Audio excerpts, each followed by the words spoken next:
জাতীয় নাগরিক পার্টির আহ্বায়ক নাহিদ ইসলাম বলেছেন, কেউই জানতেন না একটি অভ্যুত্থান হবে, তবে এটি হয়েছে। আমি আন্তরিকতার সঙ্গে আশা করি এবং দৃঢ়ভাবে বিশ্বাস করি যে আমরা এবার বিজয়ী হতে চলেছি। তিনি ও তার দল পরবর্তী সরকার গঠন করতে না পারলেও তারা এমন একটি রাজনৈতিক শক্তির সূচনা করেছেন যা আগামী কয়েক দশক ধরে প্রভাবশালী থাকবে।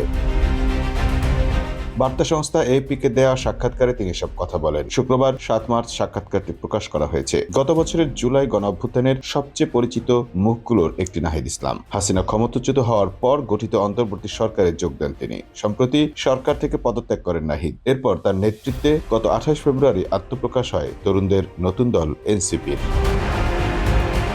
বাংলাদেশের সুদূর প্রসারী সংস্কারের বিষয়ে রাজনৈতিক দলগুলোর আগ্রহে ঘাটতি রয়েছে বলে মন্তব্য করেন নাহিদ ইসলাম। তিনি বলেন, এমনকি তরুণেরা যে কারণে জীবন উৎসর্গ করেছেন সেসব সংস্কারেও আগ্রহী নয় তারা। তিনি আরো বলেন, গণ অভ্যুত্থান এবং এর পরবর্তী সময় আমরা যেসব প্রতিশ্রুতি দিয়েছিলাম তা বাস্তবায়নে আমাদের একটি বাধ্যবাধকতা রয়েছে। এ কারণে আমরা একটি রাজনৈতিক দল গঠনের সিদ্ধান্ত নিয়েছিলাম। এনসিপি আহ্বায়ক বলেছেন, আমাদের বিরুদ্ধে নির্বাচন পিছিয়ে দেওয়ার ষড়যন্ত্রের অভিযোগ আনা হয়, কিন্তু এটি সত্য নয়। তবে এই নির্বাচনে পৃথিবীর শেষ নয়। আমাদের লক্ষ্য হলো এই শক্তিটাকে আরো 50 বা 100 বা এরও বেশি বছর টিকিয়ে রাখা। এনসিপি আহ্বায়ক আরো বলেছেন, হাসিনার পতনের পর দেশে আইনশৃঙ্খলা পরিস্থিতি স্থিতিশীল না হওয়া পর্যন্ত নির্বাচন আয়োজন সম্ভব নয়। এনসিপির আরেকটি লক্ষ্য হলো গণপরিষদ গঠন। এই পরিষদ বাংলাদেশের সংবিধানের গোড়া থেকে সংস্কার করবে এবং স্থায়ী গণতন্ত্র প্রতিষ্ঠা করবে। নাহিদ বলেছেন, আমরা একটি বৃহৎ ও অন্তর্ভুক্তিমূলক দল গঠন করতে চাই, যেখানে সবাই অংশ নিতে পারবে।